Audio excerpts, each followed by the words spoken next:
coworker of mine, passed away. His name was Kay. He loved free climbing. We were very close, so close that even our families spent time together. I was single, but I was always welcome. Kay lived for climbing. Every chance he got, he went to the mountains or to the cliffs. Half a year before his death, he asked me for a favor. Kay, if I die, I want you to record a video for me.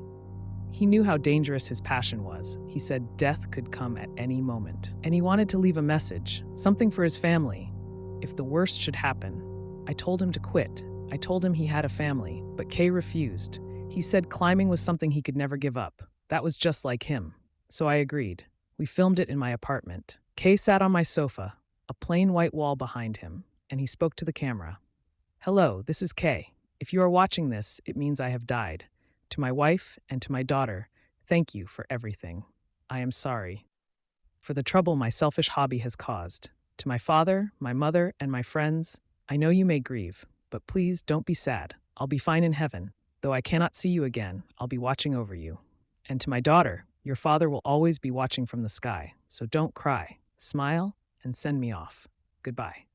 At that time, Kay was alive, but 6 months later, he really did die. A fall. During a climb. Normally, mats are placed below to catch anyone who slips.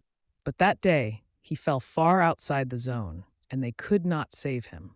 The wake and the funeral were filled with grief. His wife and daughter cried out in despair, and I could not believe it, that Kay was gone. A week passed. I decided to show his family the video.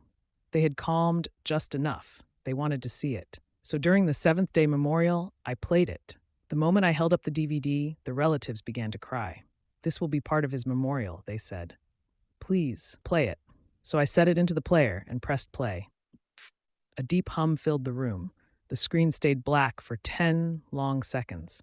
I thought, did I mess up the recording? But then Kay appeared, out of the darkness, and he began to speak, but something was wrong. I filmed this in my apartment. It should not have been this dark. Hello, this is Kay. If you are watching this, it means to my wife, to my daughter, thank you for... The hum grew louder. His voice broke apart. It was hard to understand. To my father, my mother, my friends, you may grieve, but please, I am... My daughter! Your father, I don't want to... I don't want to die! I don't want to... I don't want to die! I don't... My blood ran cold. His words were no longer the farewell I had filmed. They had turned into a death scream. And then, as he finished speaking, something reached out from the edge of the darkness. It grabbed his arm and dragged him away. I saw it clearly. The relatives screamed. His wife lunged at me. Why would you show us this? His father struck me.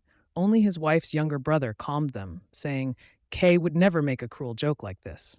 The room quieted. I dropped to my knees.